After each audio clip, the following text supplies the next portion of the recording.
Amen. Nous sommes, pour la grande majorité d'entre nous, des adventistes du septième jour, je pense, hein, sur cette plateforme. Et à un moment donné de votre parcours, certainement comme moi, nous ne nous sentions plus en cohérence avec les messages qui étaient prêchés dans notre communauté, dans notre église. Et nous avons alors entendu parler d'un message qui semblait être plus en adéquation avec nos attentes. Mais alors, nos attentes, quelles étaient nos attentes alors? Eh bien, nous voulions étudier des sujets qui nous permettraient de nous préparer pour la seconde venue de Christ. Et pour certains aussi, nous voulions étudier les événements du temps de la fin des temps précisément, et nous voulions donc aller dans les livres de Daniel et d'Apocalypse. Mais ce n'étaient pas ces sujets qui étaient abordés dans nos communautés. C'est alors que certains d'entre nous sont rentrés en relation avec le mouvement.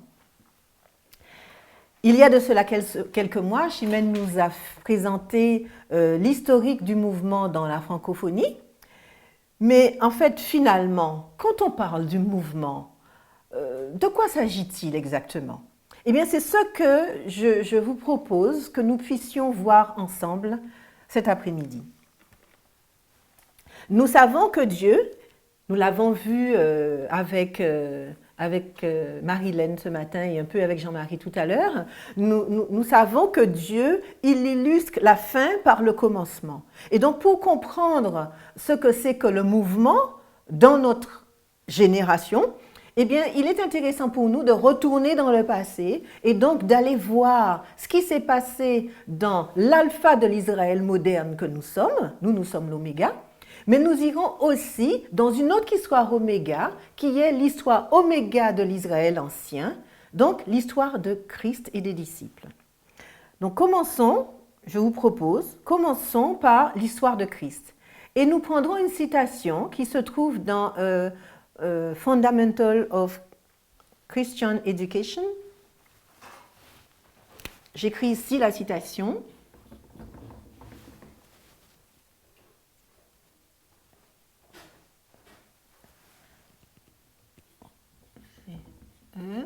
Et c'est 238, pardon. Fundamental of Christian Education, excusez mon anglais. Je lis. Avant les jours du Christ, les hommes demandaient en vain, qu'est-ce que la vérité? Les ténèbres couvraient la terre et les ténèbres étaient épaisses sur les gens. Même la Judée était enveloppée de ténèbres, bien que la voix de Dieu leur ait parlé dans ses oracles. La vérité de Dieu avait été réduite au silence par la superstition et les traditions de ses interprètes professés, et la contestation, la jalousie et les préjugés divisaient les enfants professés de Dieu. C'est alors qu'un maître a été envoyé de Dieu, lui qui était le chemin, la vérité et la vie. Dans cette histoire, nous voyons qu'à un moment donné, au temps de la fin, eh bien Dieu, qu'est-ce qu'il fait? Il va susciter un homme justement pour annoncer la venue d'un maître qui est le chemin, la vérité et la vie. Ce maître, c'est Jésus. Mais avant que Jésus ne vienne, il y a quelqu'un qui vient pour lui préparer le chemin. Et nous pouvons lire cela dans Matthieu 3, les versets 1 à 2. Matthieu 3, les versets 1 à 2 nous dit « En ces jours-là vint Jean le Baptiste, prêchant dans le désert de Judée, et disant « Repentez-vous, car le royaume du ciel est proche. » C'était ça le message de Jean. C'était un message de repentance et qu'il prêchait non point dans les synagogues, mais qu'il prêchait dans le désert de Judée. Donc, je vais tracer une ligne.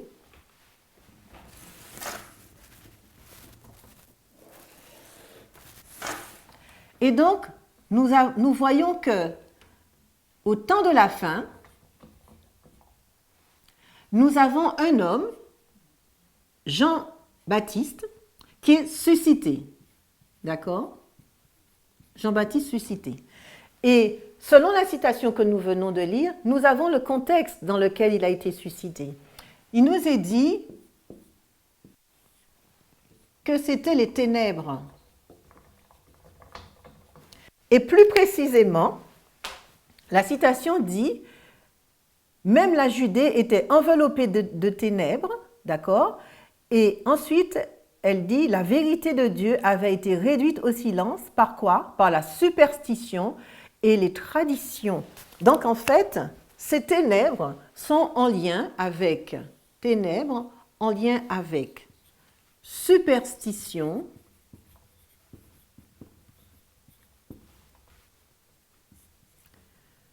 tradition.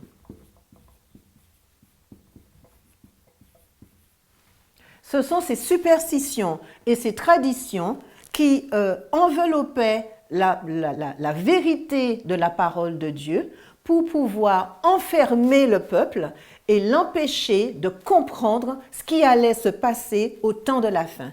Et pouvez-vous me dire la date du temps de la fin dans l'histoire de Jésus? Le temps de la fin, c'est l'an -4, d'accord? L'an -4. OK. La citation suivante se trouve dans Jésus-Christ 53.2. Jésus-Christ 53.2. Il nous est dit « Jean devait réformer les enfants d'Israël et les amener au Seigneur. C'est pourquoi il avait la promesse que Dieu serait avec lui. Il devait tourner les cœurs des pères vers leurs enfants et les rebelles à la sagesse, afin de préparer un peuple bien disposé. Jean était une image du peuple de Dieu dans les derniers jours, peuple auquel ont été commises ou remises de grandes et solennelles vérités. » D'accord? Donc, au temps de la fin, Jean-Baptiste est suscité. Il a un message pour réformer. Je mets réformer. D'accord? Réformer. Jean-Baptiste a un message. D'accord? Réformer, je mets aussi peuple rassemblé. OK? Je mets, oui. En vue de la préparation pour la venue du Messie. Si nous prenons la citation suivante, elle est un peu longue, cette citation, mais j'aimerais bien qu'on y travaille parce qu'il y a des informations intéressantes qui vont nous être apportées. Elle se trouve dans la vie de Jésus-Christ.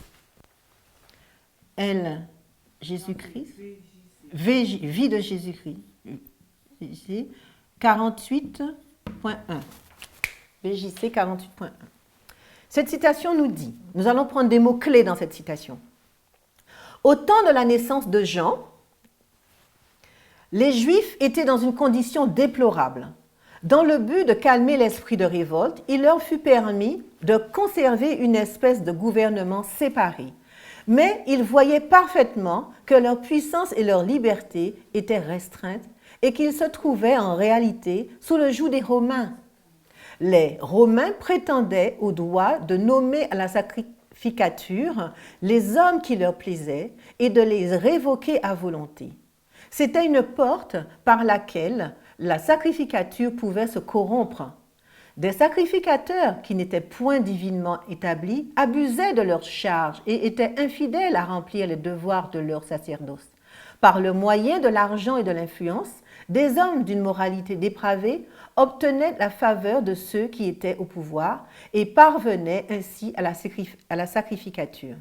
Tout le pays était sous le poids de leur oppression et il en résultait des révoltes et des dissensions. Dieu ne pouvait point manifester sa gloire et sa puissance à Israël par une sacrificature aussi corrompue.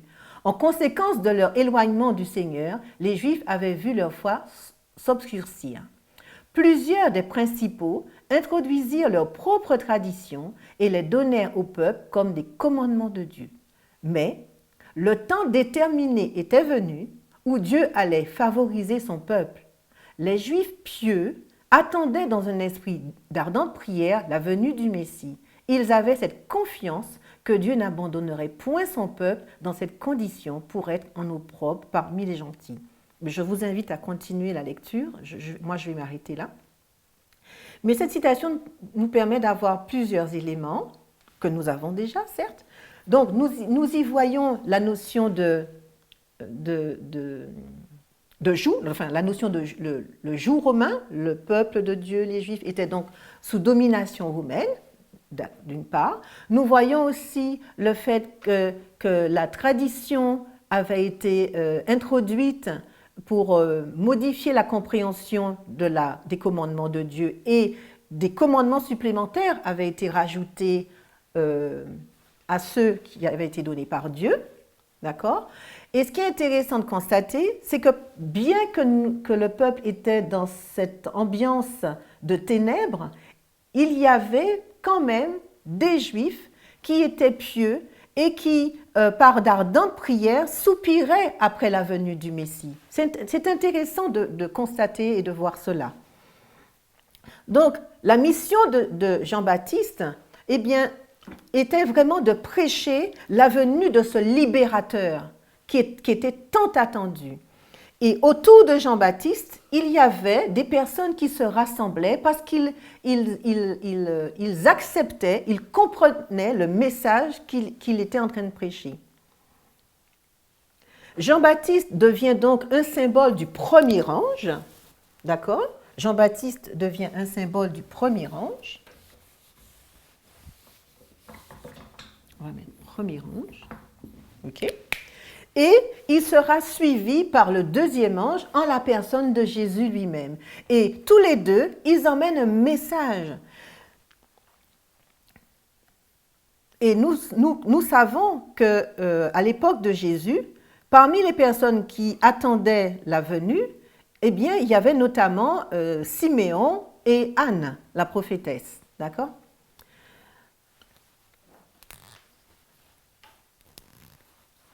Nous savons aussi que la venue de Christ a été prédite, la venue a été prédite par une prophétie que l'on retrouve dans Daniel. Daniel 9, les versets 25 à 29.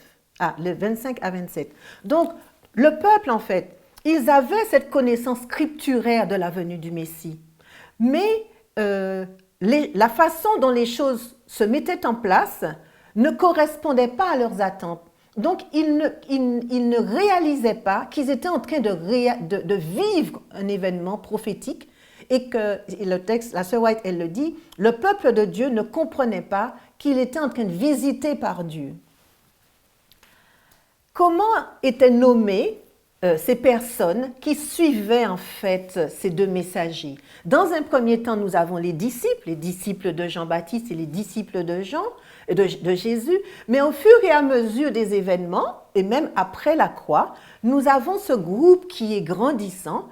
Et quand nous allons dans le livre des Actes, notamment Acte 24, le verset 14, nous pouvons lire ceci.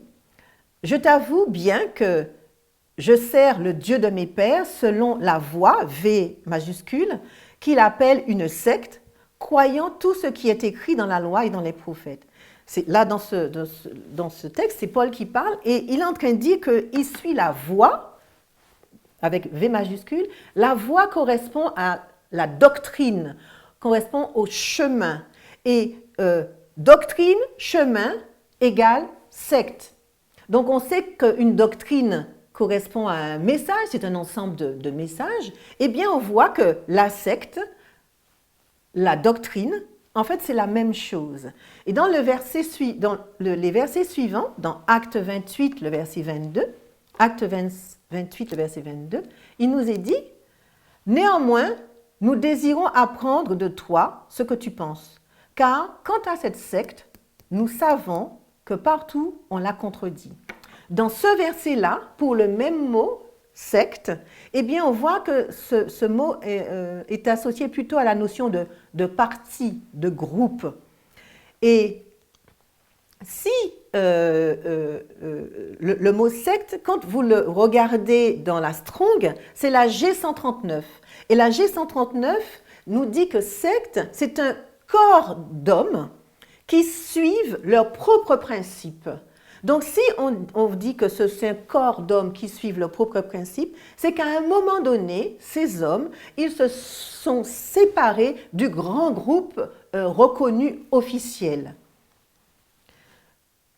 Donc, à l'époque de Jésus, il faut savoir que la notion de secte n'était pas une notion péjorative parce qu'il y avait différents groupes, différents sectes. La secte des Nazaréens, la secte des Sadducéens, il y avait différents groupes en fait religieux.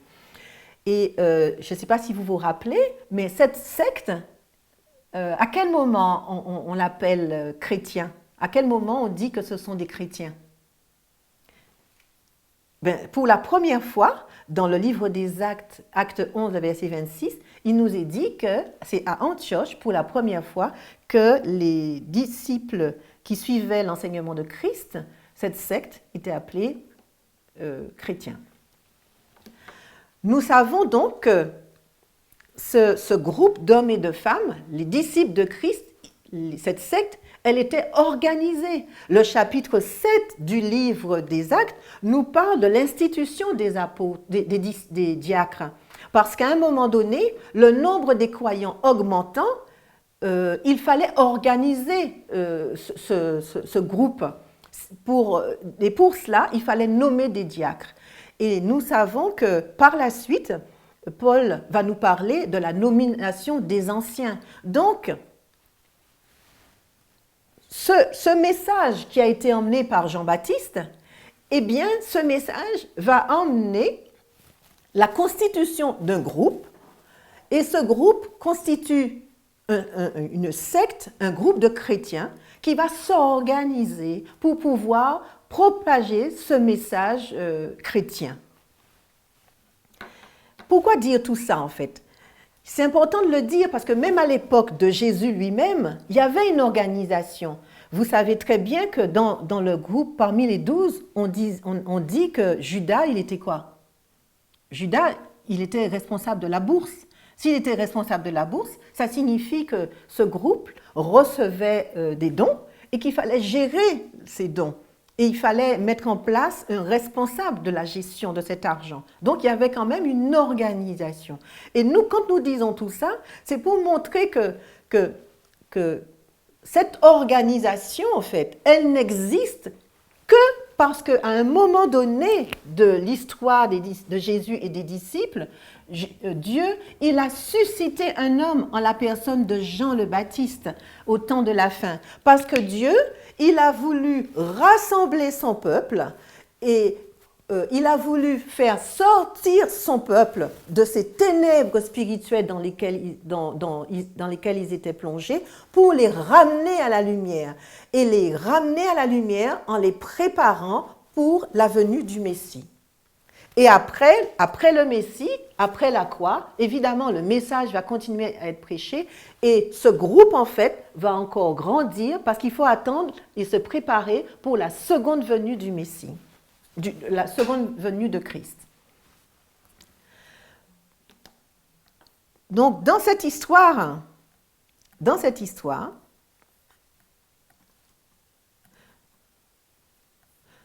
nous allons retenir quelques mots qui vont nous être utiles pour la suite. Nous allons retenir messager, message, donc messager. Nous allons retenir réformer, peuple rassemblé, d'accord?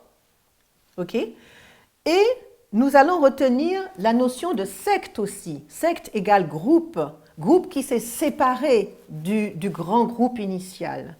La question que nous devons nous poser, elle est la suivante, elle est multiple. Aurions-nous accepté, si nous vivions à l'époque de Jésus, aurions-nous accepté de suivre Jésus et d'adhérer à ce groupe d'hommes, à cette secte? Aurions-nous accepté d'adhérer à un groupe dont le leader dit « En vérité, je vous dis, si vous ne mangez la chair du Fils de l'homme et ne buvez son sang, vous n'avez aucune vie en vous. Quiconque mange ma chair et boit mon sang a la vie éternelle, et je le ressusciterai au dernier jour. Car ma chair est véritablement nourriture et mon sang est véritablement breuvage, etc. » Auriez-vous accepté d'adhérer à ce groupe, à cette secte, dont le leader parle ainsi? On a l'impression qu'il parle de cannibalisme. Auriez-vous accepté d'adhérer à cette secte dont le leader mange avec ceux qui sont rejetés par la société, les prostituées, qui approchent les paralytiques, qui approchent les lépreux? Là est toute la question. Je n'attends pas véritablement de réponse de votre part. Je vous laisse réfléchir sur le sujet. Je vous propose maintenant de prendre l'histoire des Millérites. Et donc, je vais retourner au tableau et vous allez me dire ce que je dois écrire. Je vais effacer tout ça. Et je vais garder le temps de la fin. Donc, dans l'histoire des Millérites, à un temps marqué, nous l'avions vu dans une des citations, à un temps donné, donc à un temps marqué, Dieu, il va susciter aussi un homme. Et cet homme, c'est un messager, d'accord, en la personne de William Miller. William Miller. Et pourquoi Dieu suscite-t-il un messager? Dieu suscite un messager parce que nous sommes juste après la période des ténèbres qui correspond aux 1260 ans de la suprématie papale. Période au cours de laquelle le peuple de Dieu était encore enfermé dans les traditions, dans les superstitions véhiculées par la papauté. D'accord? Et donc, Dieu, il emmène au travers de William Miller, en 1798, un message, donc message, dans quel but? Dans le but, si cité, dans le but de rassembler son peuple. Rassembler. Nous allons prendre une citation qui se trouve dans Premiers Écrits, à la page 74. Alors, Premiers Écrits, je vais effacer ça. Premiers Écrits, 74.1. Cette citation nous dit: le 23 septembre, le Seigneur m'a montré qu'il avait tendu la main une seconde fois pour récupérer le reste de son peuple et que les efforts doivent être redoublés en ce temps de rassemblement. Lors de la dispersion, Israël a été frappé et déchiré, mais maintenant, au moment du rassemblement, Dieu va guérir et lier son peuple. Dans la dispersion, les efforts faits pour répandre la vérité n'ont eu que peu d'effets, n'ont accompli que peu ou rien. Mais dans le rassemblement, quand Dieu aura mis sa main pour rassembler son peuple, les efforts pour répandre la vérité auront l'effet escompté. Tous doivent être unis et zélés dans l'œuvre. Donc quand on met cette citation dans son contexte, on voit que, en fait, nous sommes en 1850. Nous sommes en 1850. Et elle dit en 1850 que Dieu rassemble son peuple une deuxième fois. Si elle dit que Dieu rassemble son peuple une deuxième fois, c'est qu'il y a déjà eu un rassemblement avant. D'accord? Il y a eu un rassemblement avant. Et ce rassemblement, c'est 1798. Parce qu'en 1844, avec le grand désappointement d'octobre 1844, le peuple a été dispersé. Le mouvement millérite s'est effondré. Donc le peuple de Dieu qui a été rassemblé au temps de la fin a été dispersé. Mais en 1850, Dieu à nouveau étend sa main pour rassembler son peuple. Donc on a vraiment cette notion de rassemblement du peuple dans cette histoire. D'accord? C'est cette notion que je voulais voir. Mais on ne travaille pas sur le deuxième rassemblement, on travaille sur le premier rassemblement de 1798, quand Dieu, par l'intermédiaire de William Miller, rassemble son peuple. Mais la question que je vais poser, c'est comment? Comment s'effectue ce rassemblement en fait? Vous vous rappelez?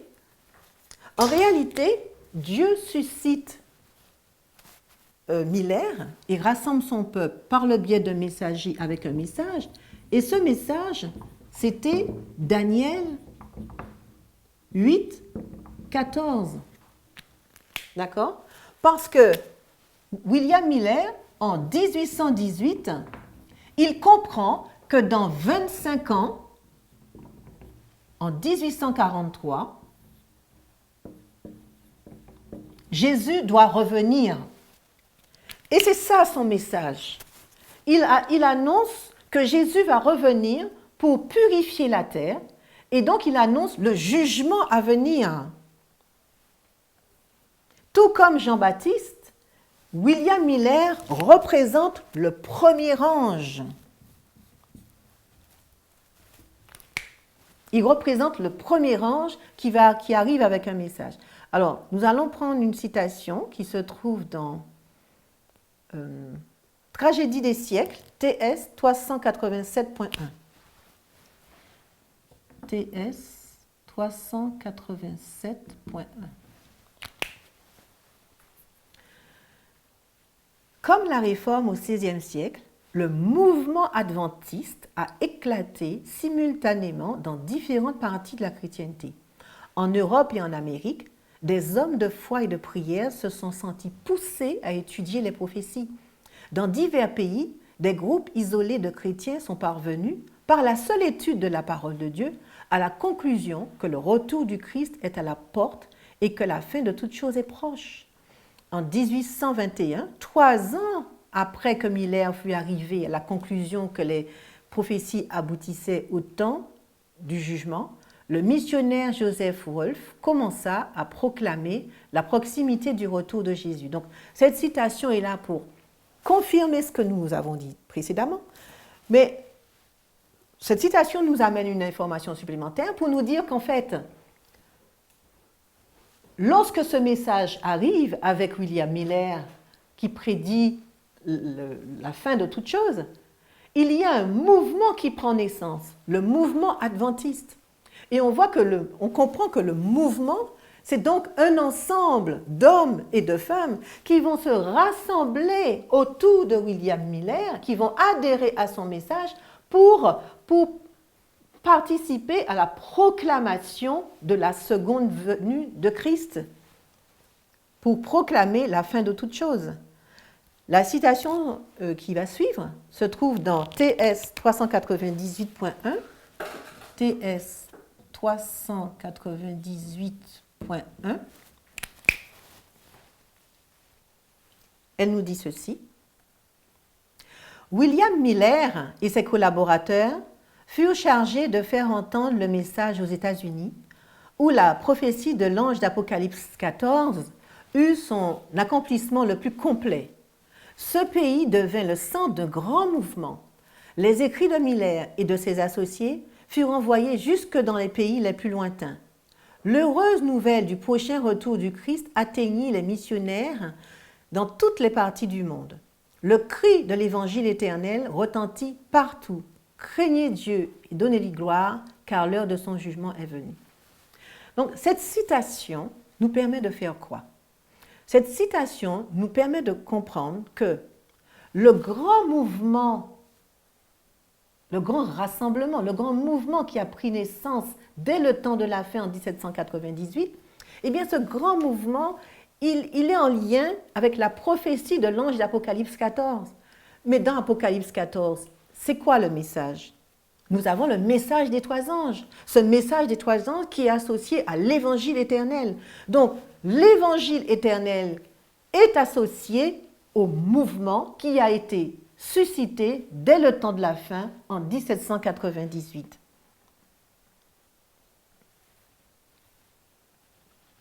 L'expression mouvement, eh bien, sert à identifier ceux qui se sont rassemblés ayant compris l'urgence du temps dans lequel ils étaient en train de vivre.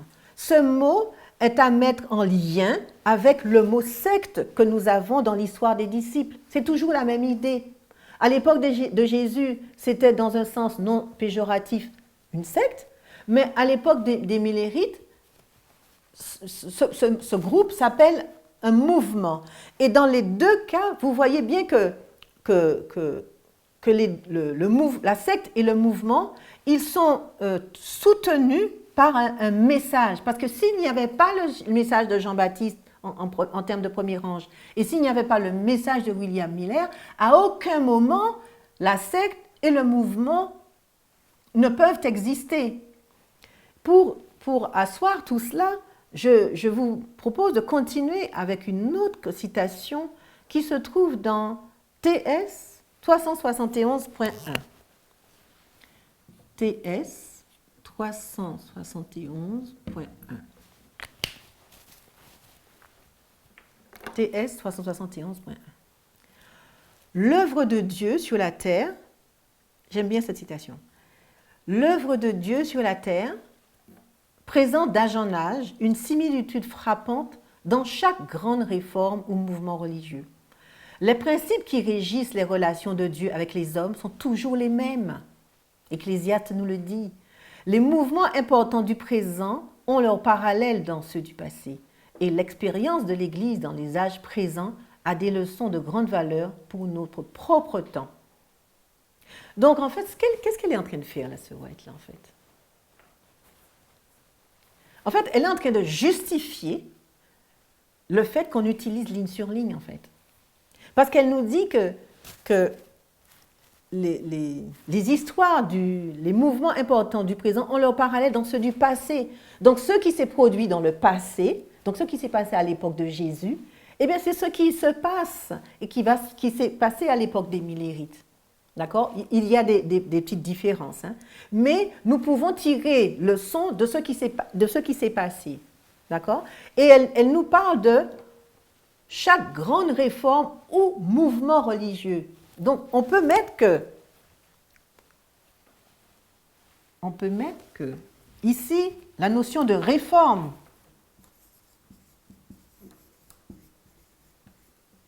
égale mouvement.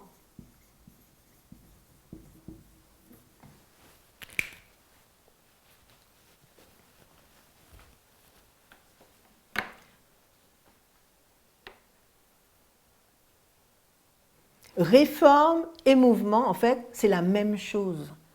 C'est la même chose. C'est le moyen par lequel Dieu, il veut rassembler son peuple et préparer son peuple en vue d'un événement futur. Et dans ce cas-là, c'était la seconde venue de Christ.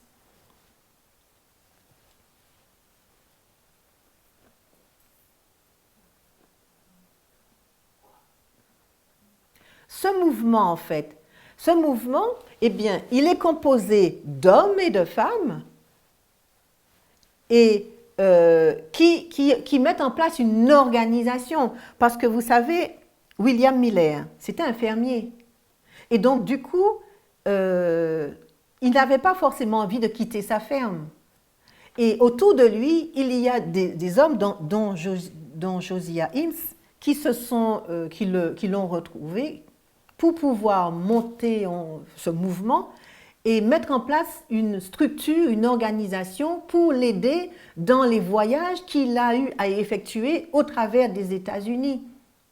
Donc, il a fallu aussi publier des pamphlets il a fallu publier des articles. Mais pour faire cela, il faut des moyens financiers, mais il faut aussi du monde derrière pour organiser le travail, répartir le travail. Donc la notion d'organisation, on l'a aussi dans l'histoire d'Émile Hérite, comme on l'a eu dans l'histoire de Christ et des disciples.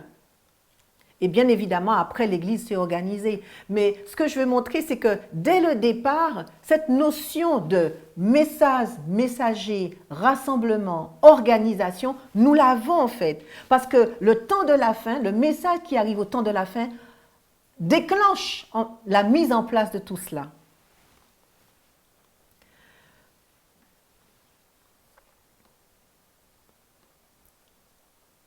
Le terme mouvement, selon les différentes citations que nous avons vues, eh bien, le terme mouvement, il est en lien avec le jugement. Il est en lien avec le message des trois anges, qui est le message de l'évangile éternel, le message d'Apocalypse 14, d'accord? Et le mouvement, dans la mesure où il est en lien avec le message d'Apocalypse 14, c'est un mouvement qui est suscité par Dieu lui-même.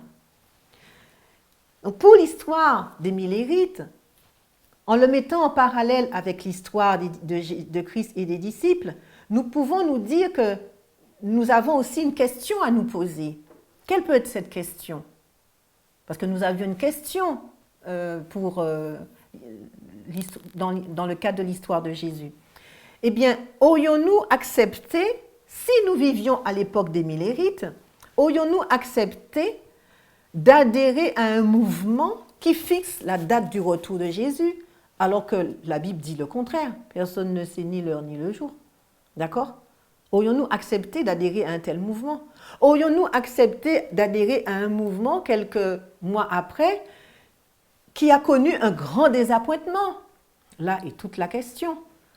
Et en plus de cela, après, vous voyez qu'il y a une prophète qui est suscitée et cette prophétesse est une femme, la personne de la sœur White, alors qu'à l'époque, eh bien, les femmes n'étaient pas du tout, n'avaient aucune place au niveau public dans la société.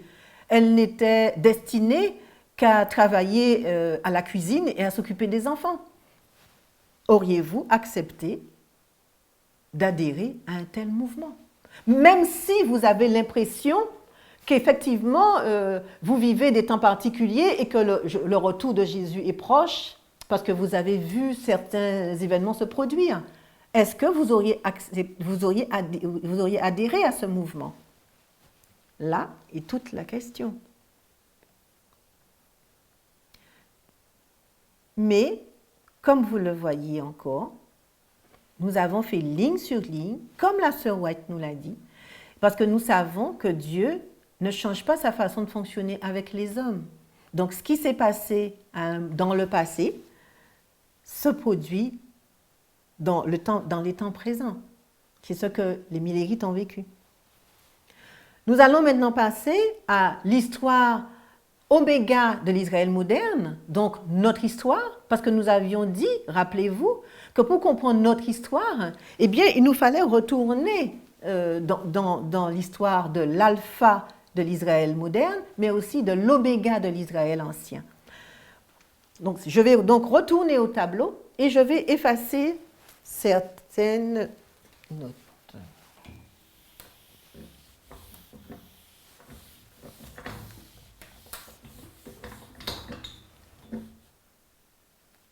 Voilà.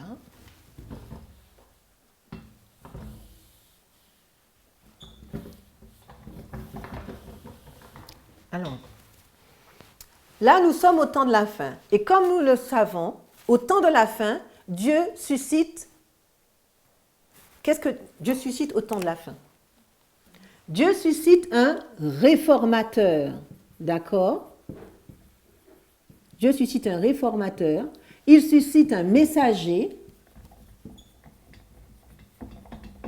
Pourquoi? Parce que Dieu, il a un but. Il veut rassembler son peuple.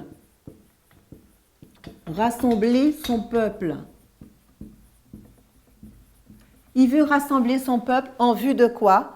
En vue de la seconde venue.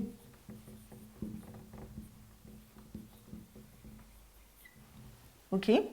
Mais pour rassembler son peuple, ce réformateur, il arrive sous la forme du premier ange, qui est l'ancien Jeff Pippenger.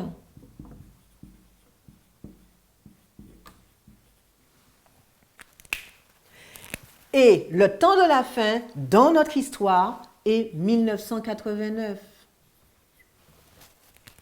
D'accord ? Je vais le rappeler ici. Tout à l'heure, dans l'histoire des Millérites, il faut savoir que la date de 1798 que nous avions mise, c'était une date prophétique. Parce que quand vous allez dans les chapitres d'Apocalypse 12 et d'Apocalypse 13, vous avez cette notion des 1260 années qui nous amène à comprendre qu'on est arrivé en 1798, qui était la durée de la persécution papale. D'accord ? Mais dans notre histoire aussi, 1989 est une date prophétique parce que quand nous allons dans Daniel 11, le verset 40b, il nous est dit qu'au temps de la fin, le roi du Nord se fondra avec des chars, comme une tempête avec des chars, sur le roi du Sud. Et nous avons compris que 1989 correspond à la chute de l'URSS par les États-Unis en alliance avec la papauté. Donc, 1989 est une date prophétique qui est scripturaire, donc trouvée dans le livre de Daniel 11, 40b. Mais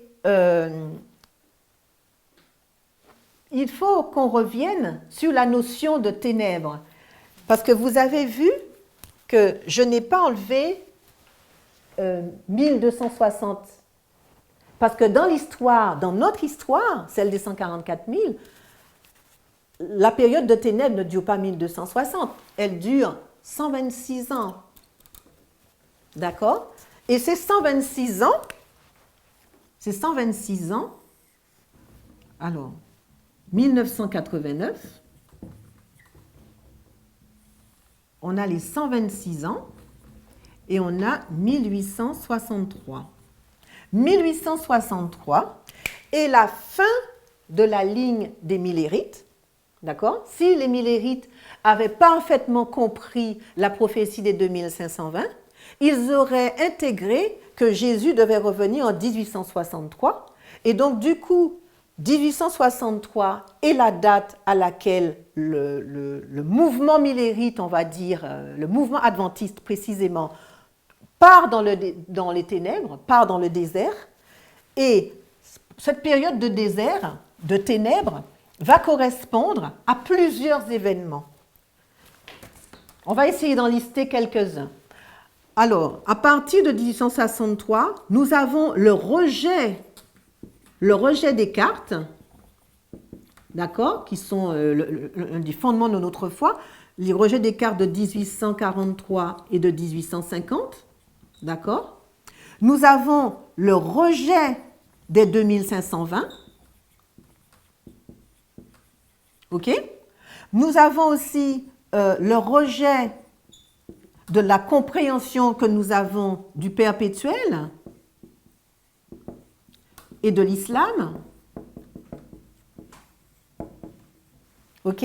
Nous avons aussi, en 1950 précisément, l'édition de livres, je ne me rappelle plus comment il s'appelle.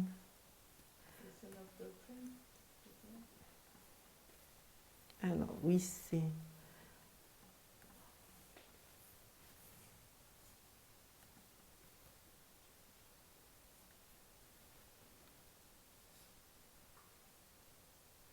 Oui, question sur la doctrine.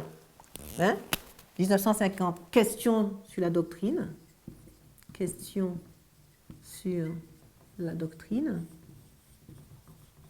Ce livre, il a été écrit par un pasteur qui s'appelle Leroy Fromm. Et ce livre-là, en fait, il change toute notre compréhension de l'Évangile pour qu'on puisse se rapprocher plus d'une compréhension protestante. Nous avons aussi, pendant toute cette période de 126 ans, un rejet, une présentation de l'Évangile, mais plutôt un Évangile christocentrique. Je ne dis pas que Christ n'est pas au centre de l'Évangile, mais c'est-à-dire que avec les différents théologiens, notamment Prescott, ils disent que, en fait, la prophétie n'a pas d'importance, en fait.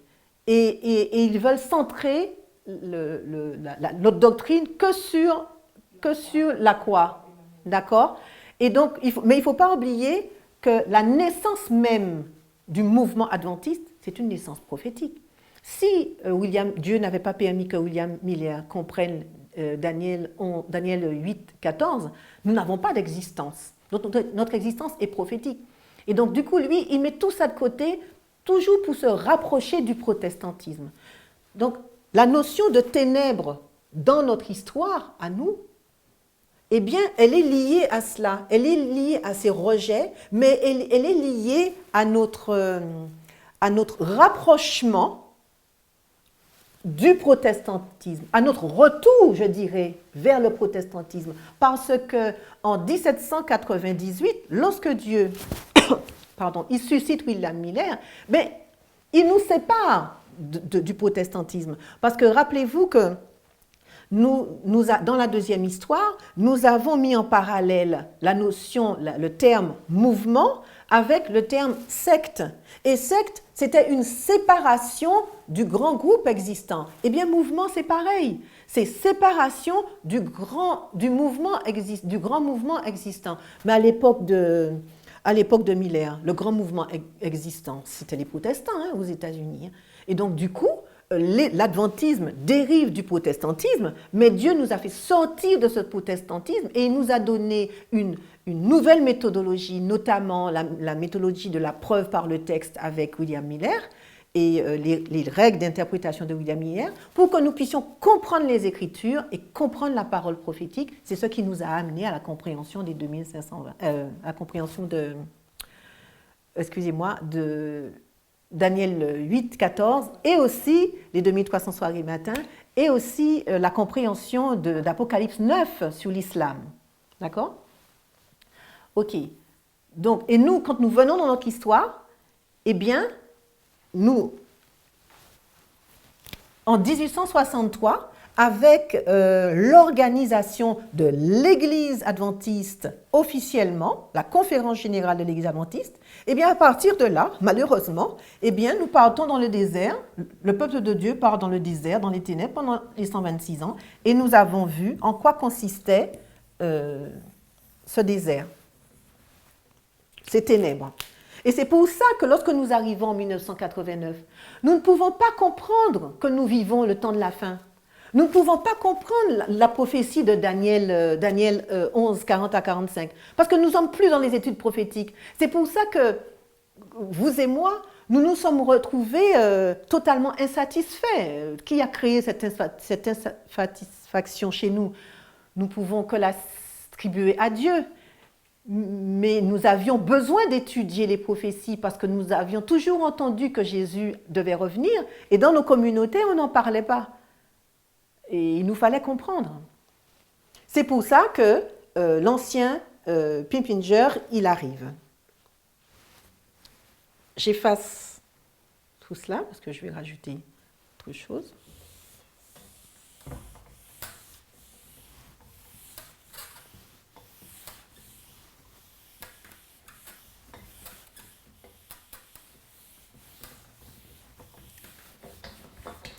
Quand l'ancien Pippinger il arrive, je vais tracer la première... non, je vais carrément tracer la ligne des prêtres. Je ne vais pas tracer la ligne générale des 144 000, mais je vais tracer la fractale des prêtres. Voilà, donc là nous avons 2021, pardon. Ici nous avons 2001. Ensuite, c'est pas tout à fait au milieu, mais bon, voilà. nous avons 2014. Et ici, nous avons 2019. Ok, d'accord. Quand Dieu suscite Jeff Pippinger, l'ancien Jeff Pippinger, il arrive avec un message. Nous avons donc un accroissement de connaissances et une formalisation. Cet accroissement de connaissances, eh bien, c'est ligne sur ligne,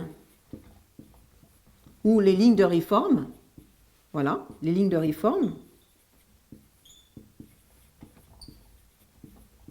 C'est pour ça qu'aujourd'hui encore, nous continuons à parler de lignes de réforme, parce que c'est l'essence même de ce que nous sommes, en fait, ligne sur ligne. C'est comme ça que nous pouvons déverrouiller, en fait, la prophétie.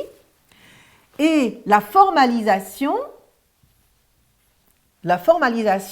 eh bien, va être Daniel, la compréhension de Daniel 11, les versets 40 à 45.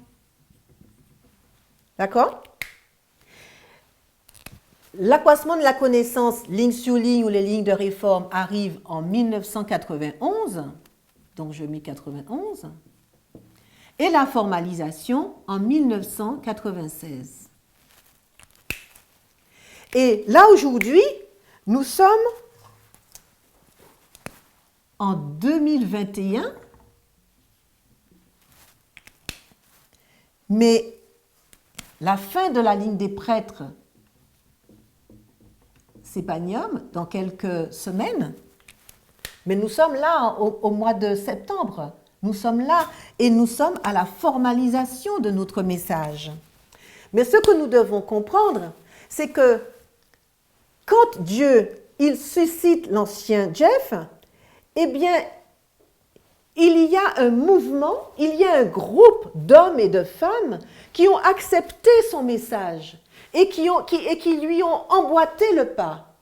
Tout comme William Miller, l'ancien Jeff, il n'a pas voulu quitter l'Église. Et d'ailleurs, il est monté à la conférence générale pour leur expliquer sa compréhension des 6 derniers versets de Daniel 11. Mais il n'a pas été entendu. Donc forcément, ce feu brûlant en lui, ce message brûlant en lui, il fallait qu'il le partage. D'où la mise en place de mouvements, d'un groupe d'hommes et de femmes pour pouvoir partager ce message avec le monde entier. Et c'est pour ça que vous et moi, nous sommes là aujourd'hui. C'est parce qu'il y a des hommes et des femmes qui ont accepté de partager ce message qui avait été révélé par Dieu. Mais c'est parce qu'en 1989, Dieu a suscité cet homme. S'il n'y avait pas eu cet homme suscité au temps de la fin, nous ne serions pas là aujourd'hui. Et je crois que c'est vraiment important que nous ne puissions pas dissocier la notion de mouvement, de groupe, au message, en fait. C'est pas possible, en fait. Le mouvement, dans notre génération, il ne s'appelle pas secte, parce que c'est péjoratif maintenant, on dit mouvement, mais c'est surtout des associations comme LVS, c'est une association, Eden à Eden, GCM, enfin, dans le monde entier et même au niveau international. Ce sont vraiment des hommes et des femmes qui vont propager le message de Daniel 11, parce que l'essence même de notre message, pour nous qui arrivons presque à la fin de notre histoire de prêtre, ce sont les thèmes de la première dispensation, ligne sur ligne, les lignes de réforme et Daniel 11, 40 à 45. Parce que nous sommes encore dans l'histoire de Daniel 11, 40, précisément 40b. L'histoire n'est pas terminée. Le mouvement, en fait, a connu d'extraordinaires accroissements de connaissances tout le long de ces différentes dispensations. Déjà, en passant par la fixation du temps, par la méthode la méthodologie en parabole, pour arriver dans la dernière dispensation avec les 2 sources d'information et le thème du genre qui se décline sous la forme du sexisme et précisément dans la formalisation par le mariage religieux des homosexuels. Donc, vraiment, la notion de mouvement existe et ne peut exister que parce que, au temps de la fin, Dieu suscite un messager, un réformateur, parce que Dieu a un but. Dieu veut préparer un peuple pour une mission. Sans message, sans messager, il ne peut pas avoir de mouvement. Il ne peut pas avoir de regroupement d'hommes et de femmes. Parce que le mouvement, ce ne sont pas juste quelques amis qui ont dit « Tiens, on va se réunir, on va passer quelques moments ensemble, on va faire quelques petites réunions sur Zoom, ça va être sympa. » Non, il y a un fondement. Il y a un fondement spirituel, scripturaire à ce que nous faisons. Et oui, voilà. En conclusion, je dirais que, comme j'ai conclu pour les deux autres histoires, mais nous sommes dans notre histoire. Je ne vais pas vous dire d'imaginer, parce que vous êtes dans l'histoire. J'ai pu vous dire, pouvez-vous vous imaginer quelle aurait pu votre réaction à l'époque de Jésus ou à l'époque des Millérites? Mais là, nous sommes dans notre histoire. Donc, nous voyons que le développement du message, les différents accroissements de connaissances que nous avons eus tout au long des dispensations, nous ont emmenés au mariage religieux des homosexuels en août 2021. Est-ce que vous acceptez de faire partie d'un mouvement, d'un groupe d'hommes et de femmes qui prêchent un tel message? Message qui semble être totalement en contradiction avec « il est écrit ». Tout comme ça s'est produit à l'époque des Millérites et tout comme ça semblait l'être aussi à l'époque de Jésus. Là est la question.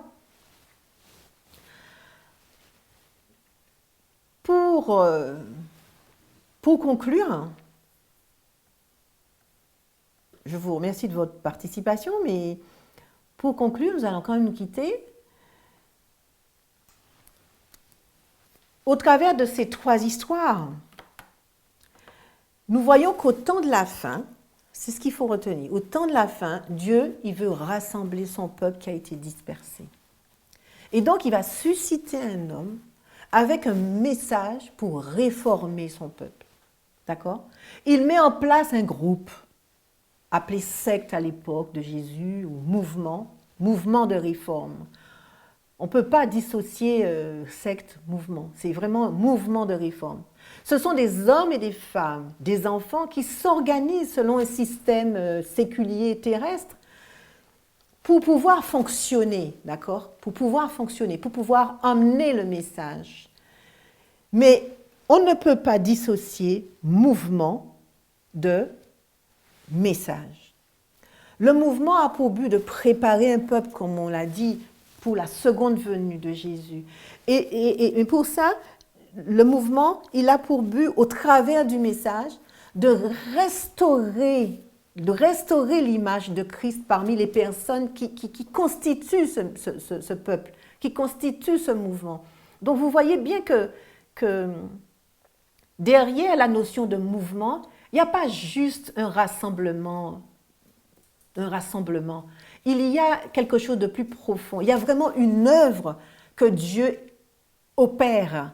Et cette œuvre que Dieu opère, c'est une œuvre de restauration.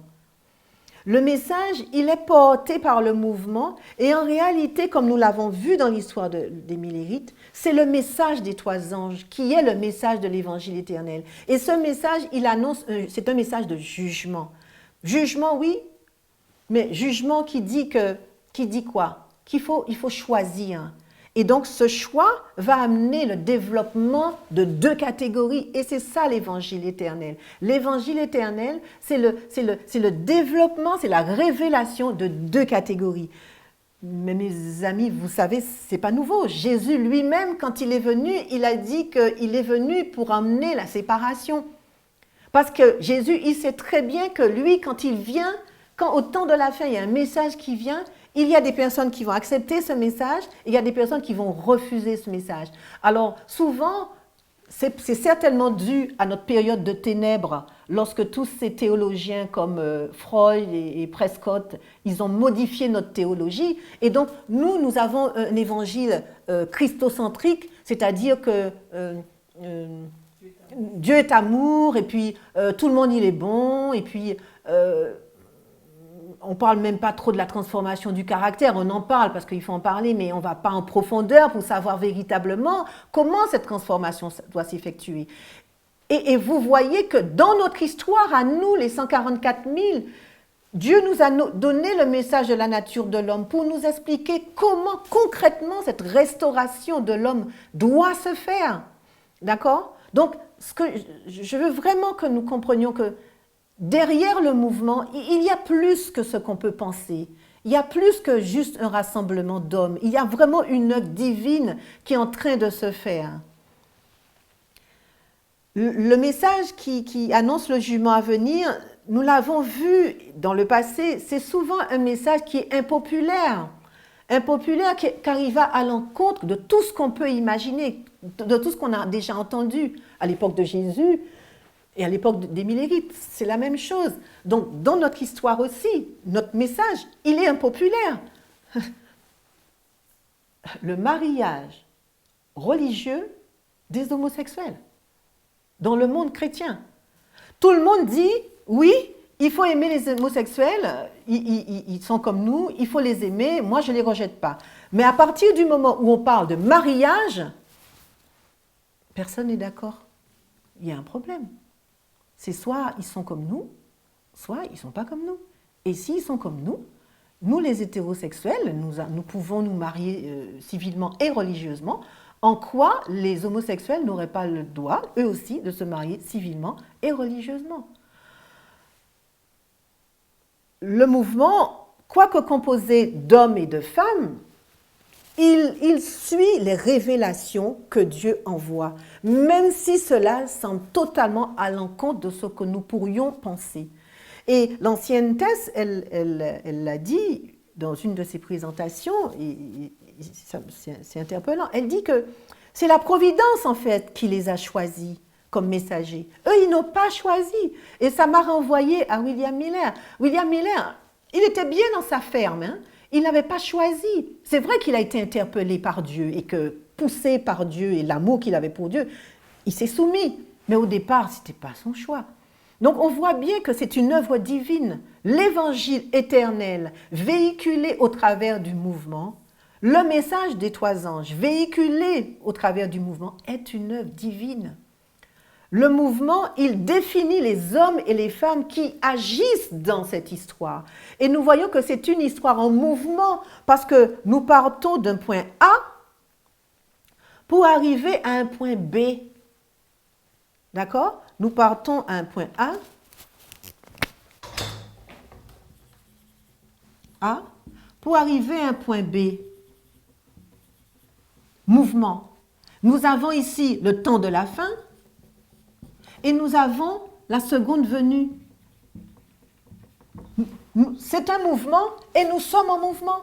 Les différentes dispensations nous montrent que nous sommes en mouvement. Mais ce mouvement, il est dirigé par Dieu. Et au travers de entre ces deux balises, nous avons d'autres balises qui nous déterminent, qui nous permettent de savoir à quel niveau nous en sommes du développement de l'histoire. La question de départ était, qu'est-ce que le mouvement? J'espère qu'au travers de nos différents échanges, nous avons pu comprendre clairement ce que c'est que le mouvement. Mais la question finale est, est-ce que j'appartiens? Ou est-ce que je veux véritablement appartenir, participer au mouvement de réforme que Dieu suscite à la fin des temps dans lequel nous sommes actuellement. Nous sommes dans une ligne de succès, nous le savons, et d'ici quelques semaines, nous allons porter un message. Le mouvement va porter un message aux Lévites.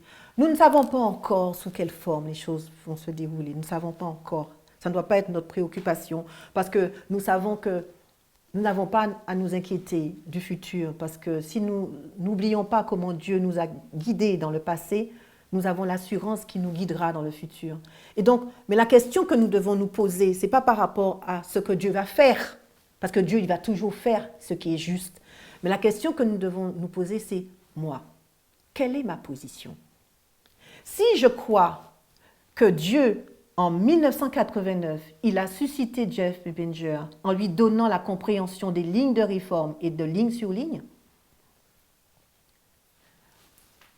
En août 2021 et en septembre 2021 où nous sommes, qu'est-ce que je fais? Est-ce que j'adhère à ce mouvement qui dit qu'on doit marier religieusement les homosexuels, alors que je disais que j'acceptais ligne sur ligne au début? Mais si vous comprenez la méthodologie et que vous l'acceptez, parce qu'il y a une différence entre comprendre et accepter, on peut comprendre intellectuellement, mais ne pas accepter le cœur. Ça veut dire que le message intellectuel n'est pas descendu dans notre cœur. Eh bien, tout au long de la ligne, nous l'avons dit tout à l'heure, tout au long de la ligne, les différents outils méthodologiques que Dieu nous a donnés nous ont permis d'arriver là où nous sommes aujourd'hui. La question est-ce que je suis dans ce mouvement? Est-ce que je veux participer à ce mouvement? Bien que ce qui est présenté à la formalisation me challenge, me heurte. Mais est-ce que je veux avancer quand même par la foi avec ce que Dieu envoie par l'intermédiaire de ses messagers? Paul dit qu'il n'a pas honte de l'Évangile. Mais quand il dit qu'il n'a pas honte de l'Évangile, il ne parle pas du livre, parce qu'il y avait le Pentateuque à l'époque, il n'y avait pas encore le Nouveau Testament. Mais l'Évangile, au-delà d'un livre, de pages, de papier, c'est un message qui est porté et vécu. Est-ce que moi, j'adhère à ce mouvement et que je fais corps avec ce message qui est amené? Parce que là, nous arrivons dans quelques semaines à la fin de notre histoire de prêtre, mais l'histoire n'est pas terminée, mes amis. Nous devons arriver à la balise de la LD. Ensuite, nous devons arriver à la balise de la FTG et à la balise de la seconde venue. Mais nous avançons progressivement parce que c'est comme ça que Dieu veut avancer avec nous. Alors certains se disent, mais si on est déjà là au mariage religieux des homosexuels, eh bien, on va où? Là n'est pas la question. Là, aujourd'hui, en septembre 2021, toi, t'en es où avec le mariage religieux des homosexuels?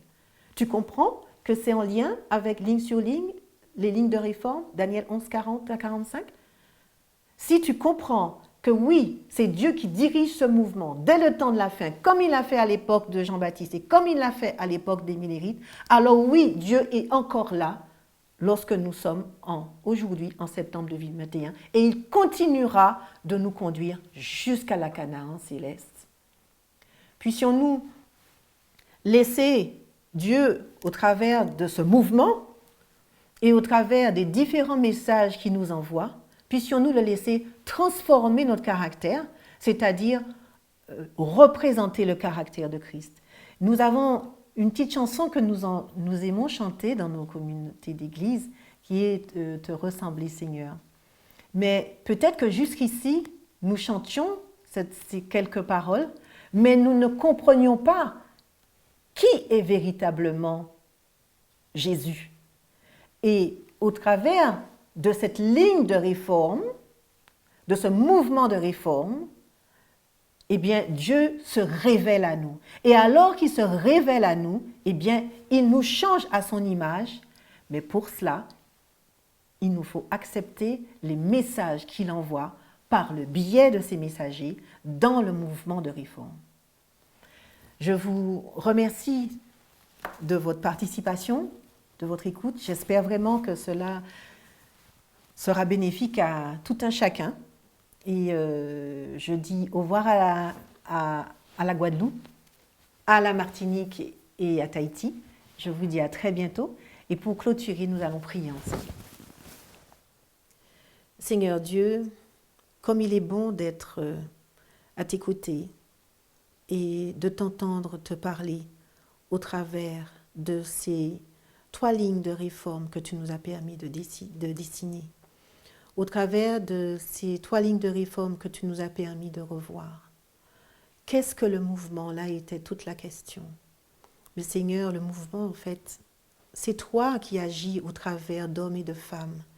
Et tu veux nous restaurer à ton image. Puissions-nous ne pas résister à cette œuvre merveilleuse et subtil que tu opères en chacun d'entre nous. Et puissions-nous te laisser faire ton œuvre afin que nous soyons prêts pour la mission à laquelle tu nous appelles.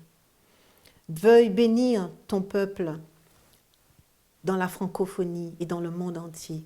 Mais particulièrement en ce moment, je te prie pour tous ceux de la Guadeloupe, tous ceux de la Martinique et tous ceux de Tahiti et de la France. Tu connais les luttes de chacun et de chacune. Seigneur, puissions-nous ne pas lutter contre toi, mais puissions-nous nous soumettre à toi et te laisser opérer les transformations que toi seul tu peux faire. Tu es juste et tu es bon, et tu sais mieux que quiconque ce qui est bon pour chacun d'entre nous. Bénis abondamment ton peuple, encore une fois, Seigneur, et merci pour ton amour pour nous. C'est au nom de Jésus que je t'ai prié. Amen.